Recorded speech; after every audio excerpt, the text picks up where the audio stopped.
जय हिंद आप सभी को। आई होप आपका एसएससी जेई प्रीलिम्स बहुत अच्छा गया होगा। और अब सीधा बात करते हैं एसएससी जेई मेंस की प्रिपरेशन की।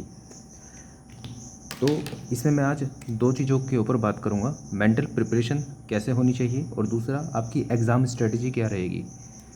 2 महीने के अंदर आपको किस तरह से पूरा अपना सिलेबस कंप्लीट करना है, हर दिन किस तरह से आपको पढ़ना है, ये मैं थोड़ा सा आपको बताने की कोशिश करूँगा। ऑल्दो मेंस अब ऑब्जेक्टिव हो चुका है, तो जैसे आप प्रीलिम्स में तैयारी करते हुए आ रहे थे वैसे ही आपको मेंस में करनी है। फ़ायदा बस इतना है कि प्रीलिम्स में थोड़ा सा आप डाइसी हो जाते थे, थोड़ा सा आप विचलित हो जाते थे ये सोच के कि आपको जीके रीजनिंग भी पढ़नी पड़ती थी टेक्निकल के साथ। अब आपको सीधा सामने से आपका शत्रु है, उसमें आपको सिर्फ टेक्निकल के साथ लड़ना है।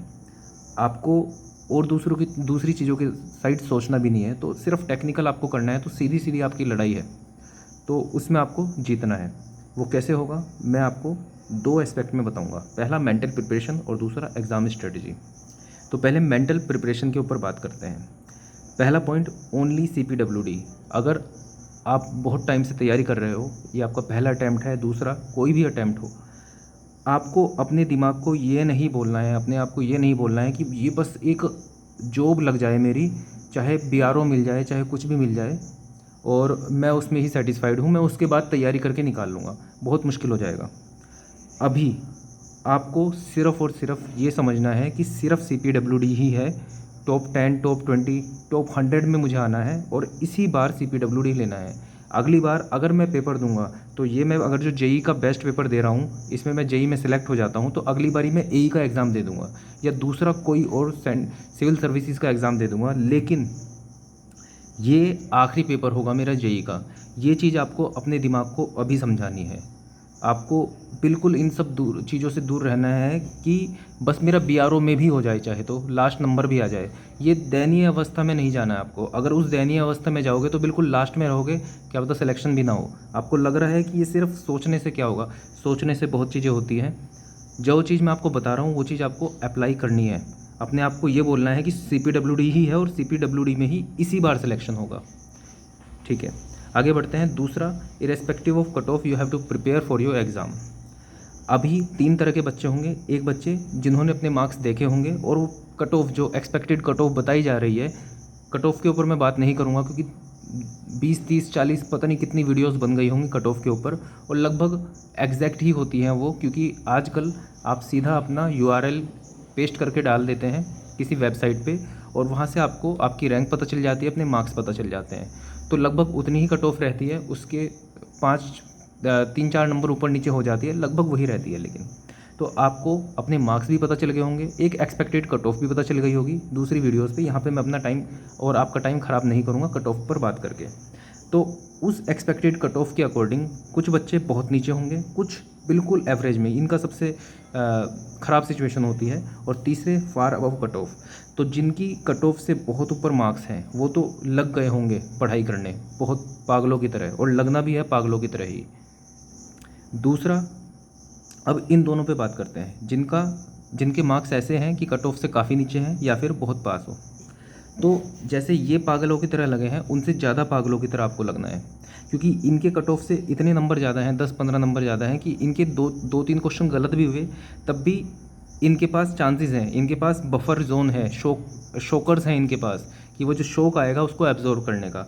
आपके पास तो वो भी नहीं है। जो कट ऑफ के पास है आपको तो कोई चांस ही नहीं है आपके पास सोचने का कि एक बार पहले रिज़ल्ट आ जाए तब मैं देख लूँ, क्योंकि रिज़ल्ट आने तक आप वैसे भी बहुत टाइम खो चुके होंगे और जो आपका सिलेक्शन आपको लग रहा था नहीं होगा फिर तो परमानेंट हो जाएगा कि फिर आपको कुछ नहीं मिलने वाला। तो जो कट ऑफ के पास है उनको तो और पहले से लगना है और ज़्यादा मेहनत करनी है। जो कट ऑफ से काफ़ी नीचे हैं, जिनको लग गया है कि नहीं इतने number, 50 number, 60 number, 70 number, 80 number है कि नहीं होगा नहीं, ठीक है, उनको इन दोनों से भी ज़्यादा पागलों की तरह लगना है। क्योंकि पहली बात तो ये है कि जब तक आपका सिलेक्शन ना हो जाए, जब तक आपके हाथ में आपका जॉइनिंग लेटर नहीं आ जाए, तब तक आपको फॉर्म भी भरने हैं, तब तक आपको एग्ज़ाम भी देने हैं और हर दिन उतनी ही मेहनत करनी है जितनी आप एग्ज़ाम देने से पहले करते हो, एग्ज़ाम देने के एक दिन बाद करते हो। हर दिन आपकी सेम मेहनत रहनी चाहिए जब तक जॉइनिंग लेटर हाथ में नहीं आ जाता। तो तीनों के लिए मैं यही बोलूँगा कि पागलों की तरह पढ़ना है आपको और हर एक मुमकिन कोशिश करनी है। कोई भी ऐसी चीज़ नहीं छोड़नी है जो आप बाद में रिग्रेट कर सको कि क्या क्या पता मैं ये पढ़ लेता, क्या मैं थोड़ा टाइम और दे देता तो मेरा सिलेक्शन हो जाता।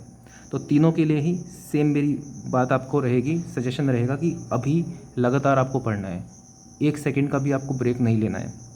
डिस्ट्रैक्शंस आर द डिस्ट्रक्शंस, इन चीज़ों से बाहर निकलना है आपको।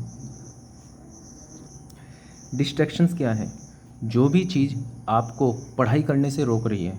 आपने सोचा है कि आपका पोटेंशियल ये है कि आप 10 घंटे डेली पढ़ सकते हो, लेकिन कोई ऐसी चीज़ है जिसकी वजह से आप 10 घंटे नहीं पढ़ रहे हो, वो सब डिस्ट्रैक्शन है। कुछ चीज़ें ऐसी भी हैं कि उनको करने के बाद आप और अच्छे से पढ़ पा रहे हो, तो वो डिस्ट्रैक्शंस में नहीं आएंगी।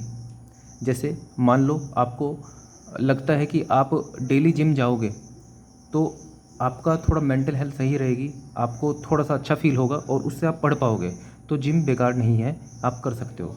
लेकिन वही जिम जब आप 2 घंटे कर रहे हो, उसकी वजह से सो भी रहे हो 9 घंटे, उसका डाइट के भी पर भी ध्यान दे रहे हो, मैं एक एग्जांपल दे रहा हूँ और कुछ भी एग्जांपल हो सकता है, और टोटल आपको पढ़ने के लिए ही 5-6 घंटे मिल रहे हैं, उसमें से आप थके हुए इतने हो कि 2-3 घंटे पढ़ रहे हो, तो वो जिम भी डिस्ट्रैक्शन है। तो आपको पहचानना है कि आपके लिए डिस्ट्रैक्शन क्या है और उन सबको बिल्कुल बाहर हटा देना है अपनी लाइफ से। एटलीस्ट अभी इन बच्चों के लिए तो बिल्कुल है अभी के अभी, वैसे तो तीनों के लिए ही है, क्योंकि जब तक सिलेक्शन नहीं हो जाता इन सब चीज़ों से बाहर रहोगे, सिलेक्शन होने के बाद इन सबको बहुत अच्छे से एंजॉय कर पाओगे। अभी आप कोई भी चीज़ ऐसी करते हो जो आपको लगता है कि हाँ एन्जॉयमेंट के लिए आप कर रहे हो, तो उस एन्जॉयमेंट के साथ साथ एक रिग्रेट, एक अंदर से गिल्टी भी आती है कि यार ये एन्जॉयमेंट कर तो रहा हूँ मैं, लेकिन अभी पढ़ाई का टाइम है, और फिर वो गिल्टी वाली फील, ये बहुत बेकार चीज़ हो। आप एन्जॉयमेंट भी नहीं कर पाते हो, एन्जॉय करते करते भी आपको ये महसूस होता है कि कहीं गिल्ट वाली फीलिंग आती है। जब सिलेक्शन हो जाएगा उसके बाद एन्जॉयमेंट भी करोगे तो ये होगा कि हाँ मेहनत करने के बाद ये पाया है मैंने, अब मैं मज़े करूँगा। तो ये वाली फीलिंग तभी आएगी जब लगातार पढ़ाई करोगे, इस एन्जॉयमेंट वाले फेज से बाहर निकलोगे। एक टर्म होती है डिलेड ग्रेटिफिकेशन। डिलेड ग्रेटिफिकेशन मतलब अभी आपका मन कर रहा है 2 चॉकलेट खाने का, लेकिन आपने अभी अपने आप को रोका, ठीक है, बाद में फिर आपने उसको 3 चॉकलेट्स खाई। मतलब बहुत बेकार एग्जांपल है, लेकिन डिलेड ग्रेटिफिकेशन की आप वीडियो देखोगे तो आपको समझ में आएगा कि अभी आपको रोकना पड़ेगा। एक बेहतर के लिए आपको भी छोटी छोटी चीज़ें छोड़नी पड़ेंगी, एक बहुत अच्छे फ्यूचर के लिए। तो डिस्ट्रैक्शन से बिल्कुल बचना है। अब इसमें डिस्ट्रैक्शंस में वो सब चीज़ें तो बिल्कुल आ जाएंगी। सोशल मीडिया, आपको ये नहीं है कि सोशल मीडिया कि हाँ मैं क्या कहता है ऐप है लेकिन चलाऊँगा नहीं, सीधा डिलीट करो। कभी आपको बहुत मन करेगा तो सोशल मीडिया को मान लो आप डाउनलोड करोगे, इंस्टाग्राम को या जो भी डाउनलोड करोगे, पासवर्ड डालोगे, उसके बाद देखोगे। जैसे ही आपने उसको देख लिया उसके बाद तुरंत से डिलीट कर दो। जितना ज़्यादा आपके एक्सेस में होती है चीज़ें, आप उतना टाइम ज़्यादा वेस्ट करते हो। जिस टाइम पे यूज़ कर लिया तुरंत डिलीट कर दो, ताकि अगली बारी से दिमाग ये कहे कि यार कितनी मुश्किल होती है, पासवर्ड डालना पड़ता है, ऐप डाउनलोड करना पड़ता है, छोड़ो इसको।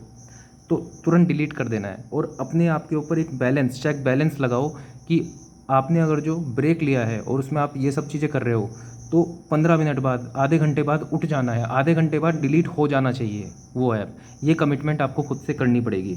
इन डिस्ट्रैक्शन से आप ऐसे ही बच पाओगे, क्योंकि डिस्ट्रैक्शन आपका वो वाला टाइम तो ले जाता है जिसमें आप उनको यूज़ कर रहे हो, इसके साथ साथ वो वाला टाइम भी आपका चला जाता है जिसमें वो थॉट्स, ये जो डिस्ट्रैक्शन वाली थॉट आपकी पढ़ाई के टाइम भी आ रही होती है।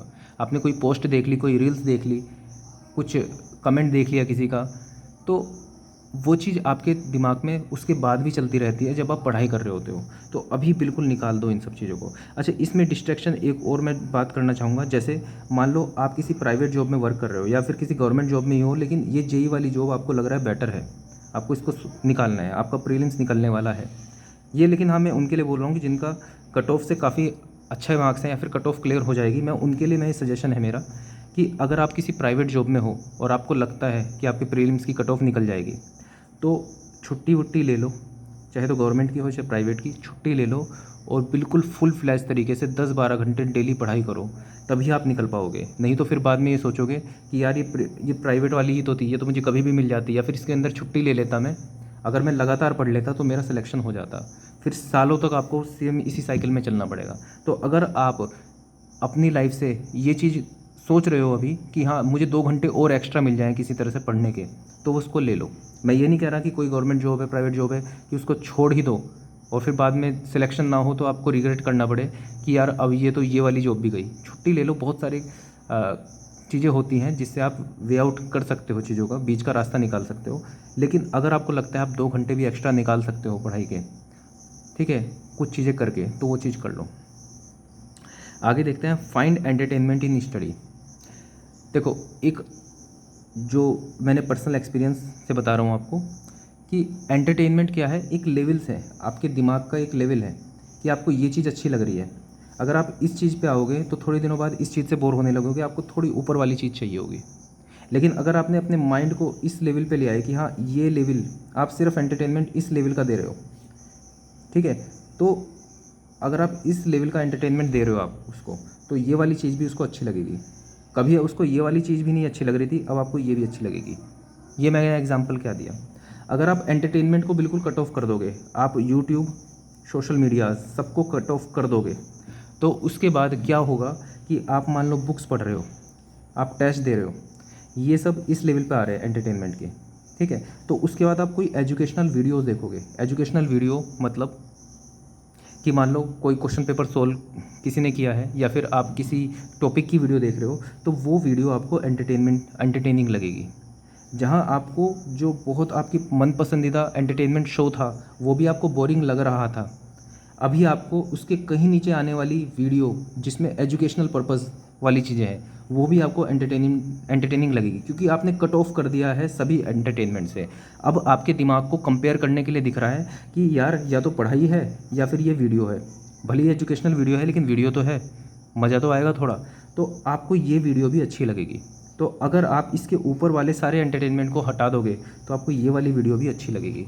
तो ये आपको हैक लगाना पड़ेगा, आपको यूज़ करना पड़ेगा अभी पढ़ाई के टाइम पे। अपने सभी एंटरटेनमेंट से दूर भागना है आपको, ताकि उसके नीचे वाली चीज़ें भी आपको एंटरटेनिंग लगे।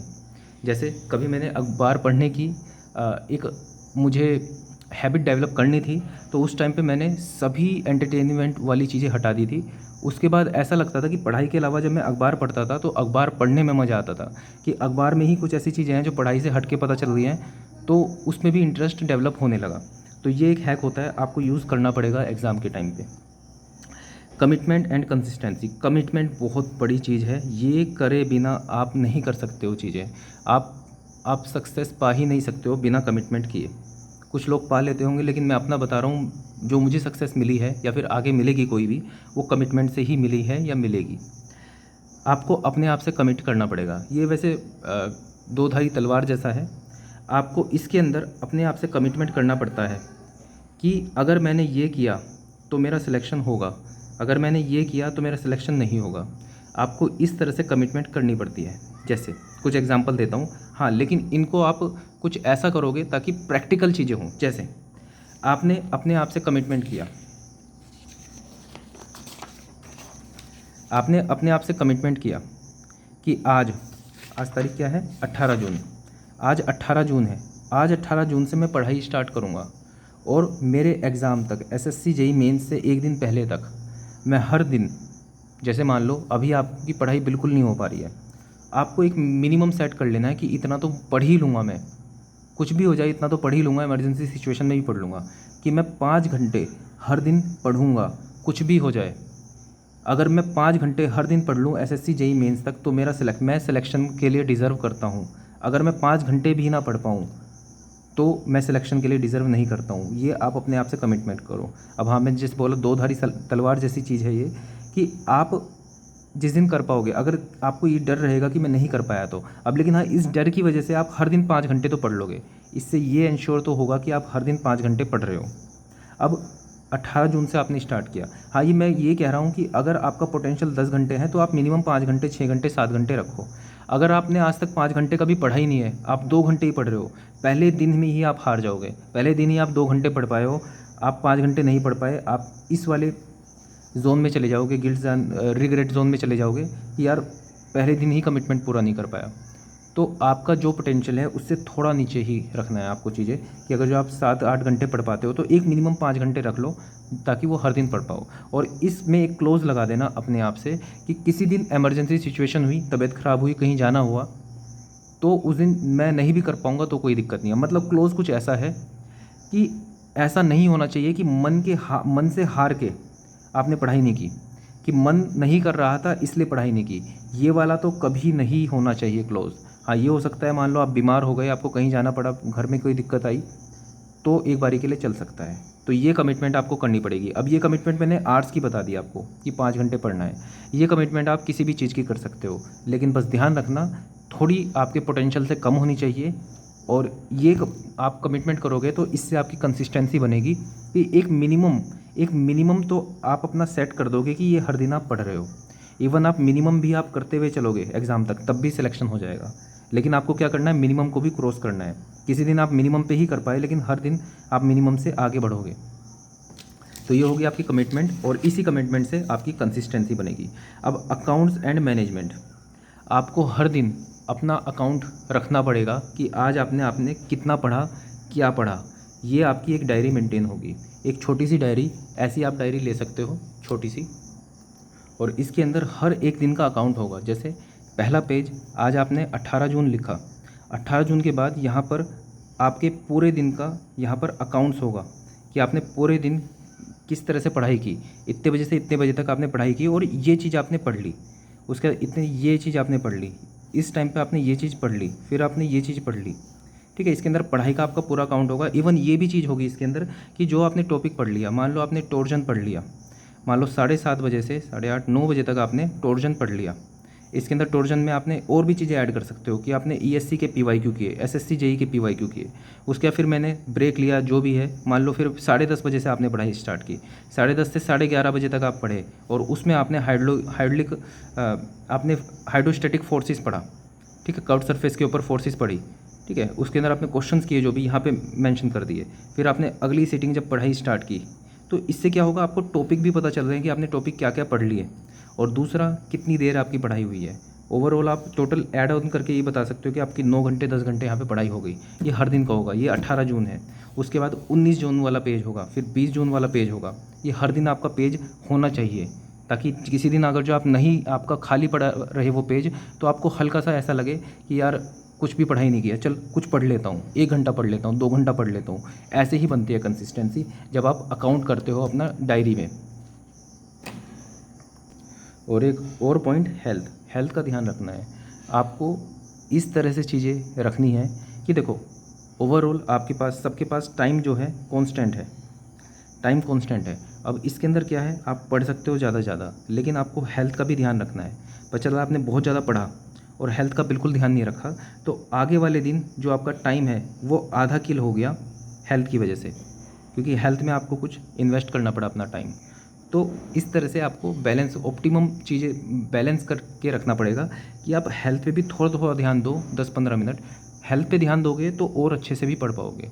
ये स्टडीज़ में भी देखा गया है, रिसर्चेज में भी देखा गया है कि अगर जो आप डेली 15-20 मिनट भी आप हेल्थ पर आप इन्वेस्ट करोगे तो ओवरऑल उसका रिटर्न जो है बहुत ज़्यादा आएगा। तो डेली प्राणायाम, योगा, एक्सरसाइज कुछ भी कर सकते हो। इवन अगर जो आप अलग से टाइम भी ना निकाल पाओ, आप ऐसे कर सकते हो कि आप सुबह उठते ही कुछ प्राणायाम कर सकते हो, या फिर नहाने से पहले जस्ट पहले कुछ एक्सरसाइज कर लिया आपने, या फिर शाम के टाइम ऐसे ही जब आप ब्रेक के लिए उठे तब आपने थोड़ी एक्सरसाइज कर ली। आप इस तरह से भी बांट के हेल्थ मतलब टाइम दे सकते हो हेल्थ को। तो ये है मेंटल प्रिपरेशन। अब आते हैं एग्ज़ाम स्ट्रेटजी पे। ओवरऑल आप कैसे पढ़ सकते हो। ओवरऑल ऑल्दो ये आपकी स्ट्रेटजी हो सकती है 2 महीने की, ऑब्जेक्टिव ही है जैसे प्रीलिम्स की मैंने आपको बताया था वैसे ही आपको पढ़ना होगा, लेकिन फिर भी मैं आपको थोड़ा सा बता देता हूँ ताकि एक आप सही से चीज़ों को मैनेज करके व्यवस्थित तरीके से आप पढ़ाई कर सको। तो सबसे पहले 3 ब्लैंक पेपर, आपको 3 ब्लैंक पेपर लेने हैं। उनमें क्या करना है, और ये दीवार पर चिपकेंगे, एक पेपर और चिपकेगा दीवार पे, लेकिन मैं आपको बता देता हूँ 3 पेपर क्या क्या करना है इसके अंदर। तो पेपर 1, पेपर 2, एक पेपर आपने लिया, इसके अंदर आपको क्या करना है, इसमें आपका होगा डेली रूटीन।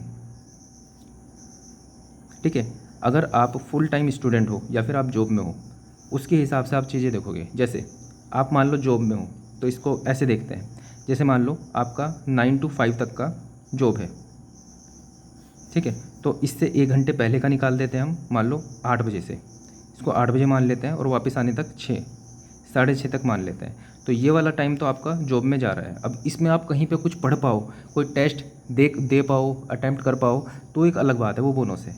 6:30 बजे से के बाद से आपको मान लो रात 12:30 तक का ये टाइम है आपके पास, और 6 घंटे मान लो मैं सोने के भी मान लूँ, तो 12:30 से 6:30 आप सुबह 6:30 बजे उठ जाते हो, फिर 6:30 से 8 बजे तक।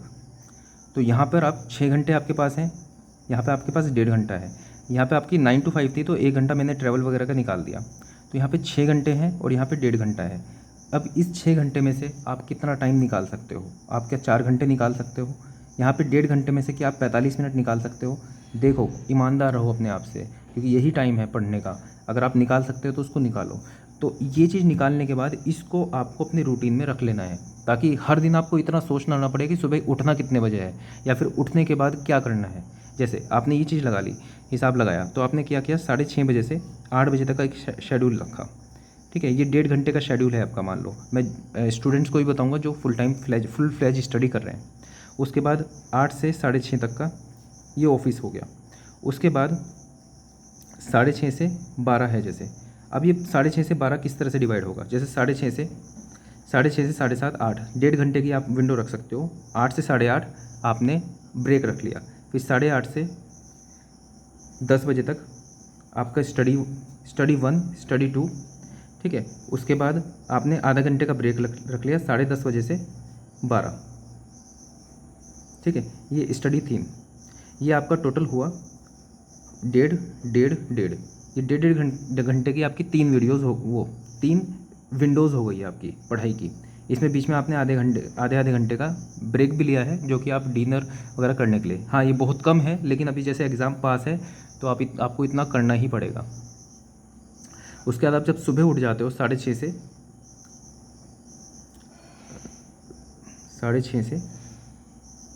8 बजे, 6:30 से 8, तो इसमें आप रेडी भी हो सकते हो, लेकिन इसमें आधे घंटे से 45 मिनट का टाइम इसमें भी निकाल लो। तो अगर आप इस तरह से अरेंज करके अपना रूटीन बनाओगे कि हाँ लिखा होगा कि 6:30 से 8 बजे तक पढ़ना ही है, तो उस टाइम पे दूसरी चीज़ें कोई भी आएंगी, किसी का फ़ोन आएगा, कुछ भी होगा, तो आप उस टाइम पे पढ़े ही रहे होंगे। ये आपका रूटीन हो गया। अच्छा, जो फुल फ्लैज स्टूडेंट है, ये पेज नंबर 1 है, ब्लैंक पेज 1 है, जिस पे आप ये अपना रूटीन बना लोगे और इसको चिपका लोगे दीवार में। हर दिन का यही रहेगा, हॉलीडेज़ का अलग बना लेना। जो फुल फ्लैज स्टूडेंट है उसका मैं एक डेमो आपको दे रहा हूँ कि आप इस तरह से अपना स्केड्यूल बना सकते हो। बाकी आप रात में जाग के पढ़ते हो, दिन में उठ के, सुबह जल्दी उठ के पढ़ते हो, वो आपके ऊपर डिपेंड करता है। आप इसको शिफ्ट कर सकते हो या फिर अपने हिसाब से चीज़ें कर सकते हो। कैसे बना सकते हो? मान लो आप सुबह 7:30 बजे उठते हो, तो 7:30 बजे से 8 बजे तक आप फ्रेश होना, ये बहुत बेसिक काम आपने कर लिया है। उसके बाद 8 बजे से, ठीक है, मैं अपने टाइम पे 1.5 घंटे की जो विंडोज़ वो रखता था, 1 से 1.5 घंटे की। तो फिर उसके बाद जब थोड़ा इंटरेस्ट मैंने क्रिएट कर लिया, तो 1.5 घंटे की मैं विंडोज़ रख लेता था पढ़ने की लगातार। तो आप मान लो आपकी पहली विंडो हो जाएगी 8 से 9:30। उसके बाद आपने आधे घंटे का ब्रेक लिया, इसमें आप नहा सकते हो या फिर थोड़ा ब्रेकफास्ट भी कर सकते हो। फिर 10 बजे से 11 साढ़े 11। उसके बाद 12 बजे से 1:30 बजे तक ये हो गया विंडो 1, ये हो गया विंडो 2, ये हो गया विंडो 3। उसके बाद आपका थोड़ा लंच वगैरह का टाइम हो जाएगा इसमें, तो आप यहाँ पे थोड़ा सा ज़्यादा टाइम ले सकते हो, 1:30 बजे से 3 बजे तक। तो इसमें आपका ब्रेक भी हो गया है, प्लस लंच भी हो गया इसके अंदर, आपका रेस्ट भी हो गया इसके अंदर, प्लस अगर पीछे से कुछ चीज़ छूट गई है तो वो भी आप इसके अंदर कर सकते हो। ये पूरा 1.5 घंटे का आपको बीच में ब्रेक मिल गया है। इसके बाद फिर से आप स्टार्ट करोगे 3 बजे से 4:30 बजे तक विंडो 4। फिर उसके बाद 5 बजे से 6:30 बजे तक विंडो 5। और उसके बाद यहाँ पे आप थोड़ा लंबा ब्रेक ले सकते हो 6:30 से 7:30। फिर 7:30 यहाँ पे 1 घंटे का ब्रेक ले सकते हो आप। 7:30 से 9 विंडो 6। और उसके बाद यहाँ पर आधे घंटे का ब्रेक लेके 9:30 से 10:30 11 विंडो 7। अब अगर जो आप सुबह 6:30 बजे उठ रहे हो तो आप 1:30 बजे सो सकते हो, क्योंकि 6 घंटे की नींद काफ़ी होती है। बाकी आप 1 बजे भी सो सकते हो, ठीक है, आप अपने हिसाब से देख सकते हो। अगर आप रात में 1 बजे सो रहे हो तो फिर यहाँ पे आधे घंटे का और ब्रेक लेके 11:30 से 1 बजे तक विंडो 8 भी कर सकते हो। अब ये समझो कि अगर जो आप इतना भी करते हो तब भी आप 10 घंटे से ज़्यादा पढ़ लिया आपने, ठीक है। 8 घंटे ये हो गए, और उसके बाद 1 2 3 4 प्लस 4, ये 12 घंटे का हो गया स्केड्यूल। अब आपको लगता है कि नहीं मैंने यहाँ तक बहुत पढ़ लिया, मैंने इसको छोड़ दो। 11 बजे के बाद सोने तक मान लो आपने कुछ नहीं पढ़ा, ठीक है, आपको लगा कि चलो मैं थोड़ा सा इसके अंदर टाइम अपने आप को दे देता हूँ, सेल्फ टाइम हो जाता है, तब भी आप इतना पढ़ लियो। 7 घंटे ये, 1 2 3 3.5, 10.5 घंटे आप तब भी पढ़ लियो। अगर आप इस तरह से पढ़ोगे तो डेफिनेटली सिलेक्शन हो जाएगा। ये हर दिन का स्केड्यूल है कि आप इतना ब्रेक ले लेके भी पढ़ते हो तब भी 10.5 घंटे बहुत आराम से पढ़ पाओगे। कोशिश करना स्टॉप वॉच से पढ़ना, कि जैसे आप 8 बजे स्टार्ट हो आपका पढ़ाई, तो 8 बजे, अब वो 8:10 भी हो सकते हैं, 8 बजे से पहले भी हो सकते हैं, लेकिन जब आप पढ़ने बैठो विंडो 1 में तो 1.5 घंटे का अलार्म लगाओ, टाइमर लगाओ, और उसके बाद स्टॉप वॉच ऑन कर दो अपनी, ठीक है। स्टॉप वॉच कुछ ऐसी होनी चाहिए कि पूरे दिन का उसके अंदर स्टॉप वॉच में रिकॉर्ड होना चाहिए। जैसे ही 1.5 घंटा ओवर हो तो उसके बाद फिर उसको स्टॉप वॉच को पॉज कर दो। विंडो 1, विंडो 2, विंडो 3, इस तरह से आपको पढ़ना है। ये आपका पेपर हुआ 1। सेकंड पेपर क्या होगा आपका, सेकंड ब्लैंक पेपर, उसमें क्या होगा कि जैसे विंडो 1 से लेके विंडो 7 तक, मैं चलो 8 की बात नहीं कर रहा हूँ, मैं विंडो 1 से विंडो 7 तक लिखा है मैंने, तो आपको क्या करना है, इस तरह से यहाँ पे लिखनी है पहले डेट, फिर विंडो 1, विंडो 2, विंडो 3,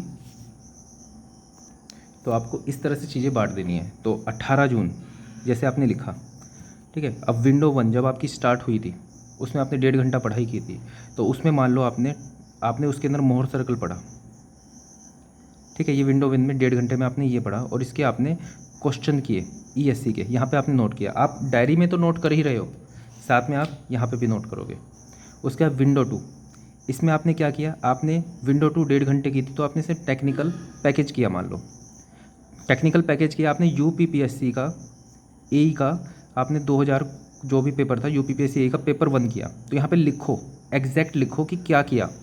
उसके बाद आपने क्या किया, आपने कोई और टॉपिक पढ़ लिया, मान लो आपने स्लैब के IS कोड प्रोविज़न पढ़ लिए, वो आपने यहाँ पे लिखा, ठीक है। और भी आपने जो चीज़ पढ़ी, मान लो आपने फिर विंडो 4 में आपने एक सब्जेक्ट बेसिस पे टेस्ट दे दिया, ठीक है। मान लो आपने FM का सब्जेक्ट टेस्ट दे दिया।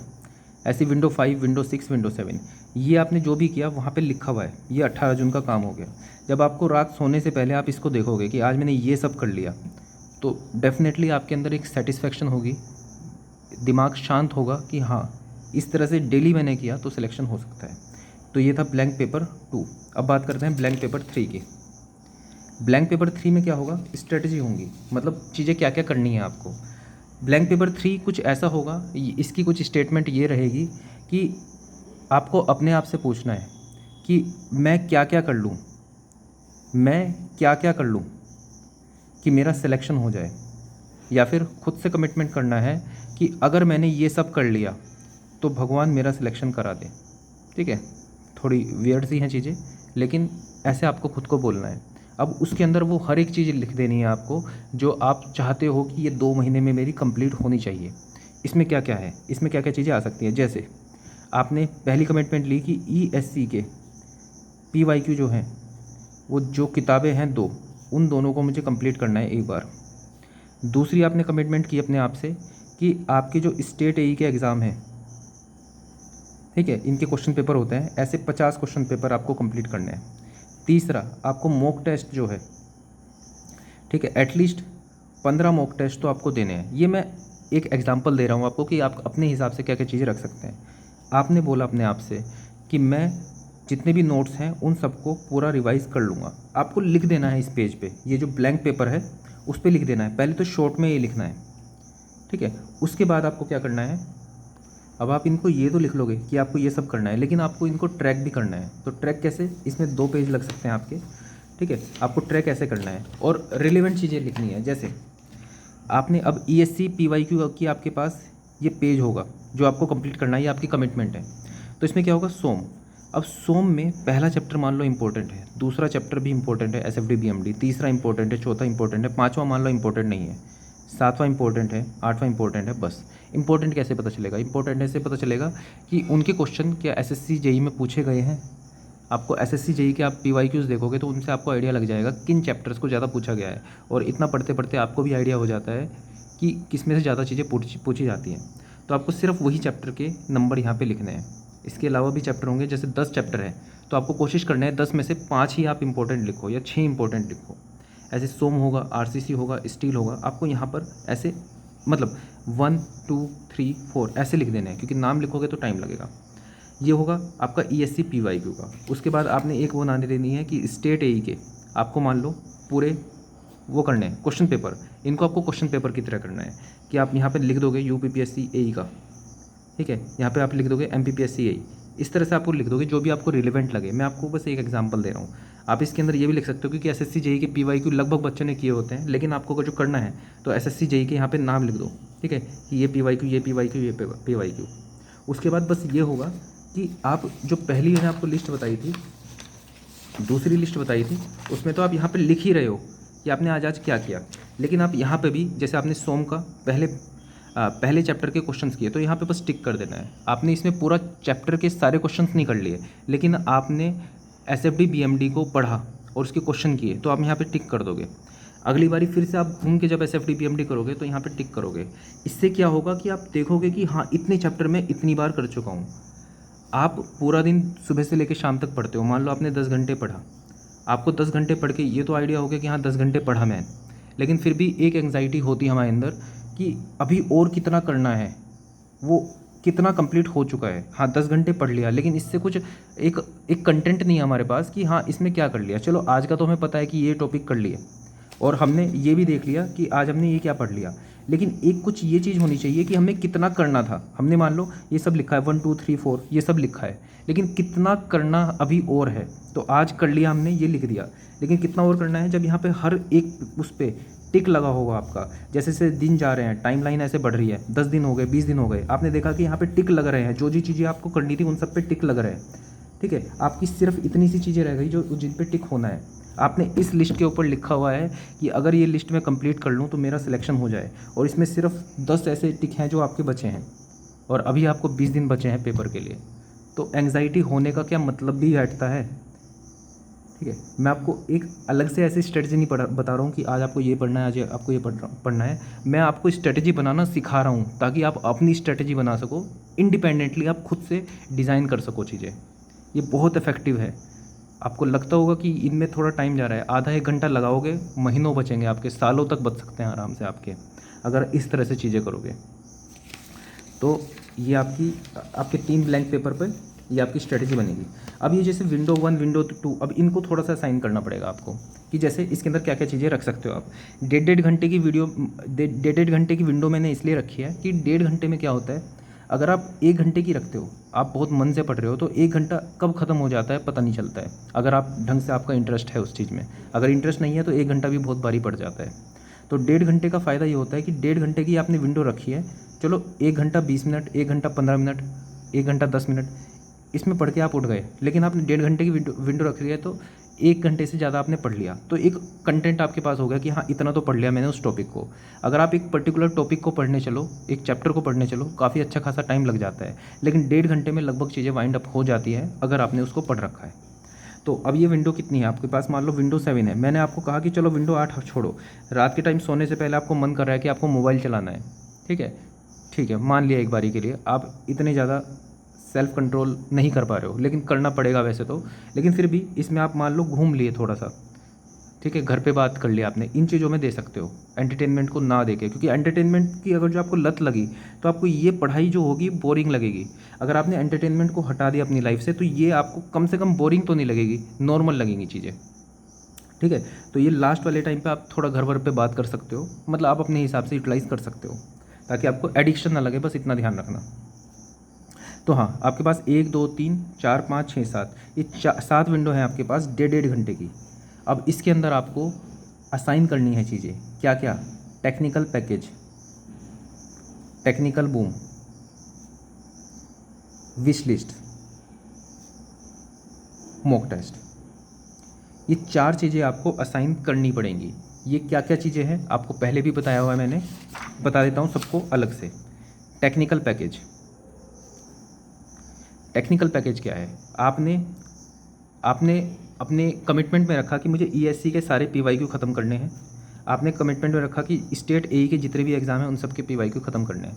टेक्निकल पैकेज हमें क्या अपॉर्चुनिटी देता है कि आपने मान लो टेक्स्ट बुक की टेस्ट सीरीज़ पे आप गए, वहाँ पर आपने ओपन किया मान लो MPPSC AE का पेपर, और आपने पेपर को ओपन किया और उसके बाद कोशिश करना जीके वीके का तो बिल्कुल भी मत करना, टेक्निकल है तो टेक्निकल ही करना। आपने पेपर देखा, मान लो 2022 का कोई पेपर था, आपने पेपर देखा और उसको तुरंत सबमिट कर दिया। आपको उसको मॉक टेस्ट की तरह नहीं देना है, आपने उसको सबमिट किया। अब उसके अंदर मान लो 1 से लेके 80 क्वेश्चन है। आप पहले क्वेश्चन को आपने स्टार्ट किया, पहला क्वेश्चन आपको आता है, दूसरा आपको आता है, तीसरा आपको नहीं आता है, तो तीसरे का सॉल्यूशन देखा, सॉल्यूशन समझा, थोड़ा सा नोट्स में देख लिया क्योंकि आपको ये नहीं आता था, फिर आगे बढ़ गए, चौथे पे आ गए, पाँचवें पे आ गए। आप ये 1.5 घंटे में जितने क्वेश्चन कर पाओ, 1 से लेके 80 की जगह 1 से लेके 40 तक किए, 40 तक आपने रिव्यू किए, उसके नोट्स भी देख लिए, थोड़ा रिवाइज भी कर लिया, 40 बहुत है, कोई दिक्कत नहीं है। तो ये है टेक्निकल पैकेज कि तुरंत उसको सबमिट किया और उसके बाद सॉल्यूशन देख देख के उसको करना स्टार्ट किया। सॉल्यूशन देख देख के नहीं, आपने अटैम्प्ट किया, नहीं आता तो सॉल्यूशन देखा, अटैम्प्ट किया, सही हो गया तब भी उसका सॉल्यूशन देखा कि मैंने सही तरीका यूज़ किया कि नहीं। ये है टेक्निकल पैकेज। दूसरा है टेक्निकल बूम।